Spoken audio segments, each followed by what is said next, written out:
Со маратон од Усија до Министерството за животна средина, граѓаните од иницијативата Стоп за Усија ја доставија својата интегрирана дозвола според која очекуваат да работи Титан Усија во следните неколку години. Дозволата е подготвена од страна на граѓаните, екоактивисти и експерти, а ги следи сите европски стандарди и препораки на Светската здравствена организација за намалување на загадувањето. Целта според нив е фабриката да работи како еколошка цементара и да не го загрозува здравјето на децата и граѓаните. Одговорноста за каков воздух ќе дишеме во следните 7 години е во рацете на Министерството за животна средина и просторно планирање.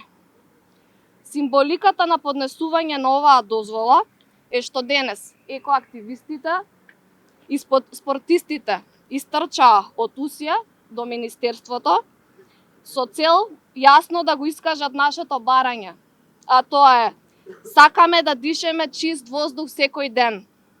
Одговорноста е кај Министерството да избере дали ќе застане од страната на граѓаните и децата или од страната на профитот на Титан Усија. Оваа дозвола од граѓаните следи по барањето на цементара за продолжување на истечената дозвола која доставиле до Министерството на 11 март. Од фабриката велат дека веќе работат согласно европската регулатива, а се применуваат и стандарди кои се построги од законските обврски.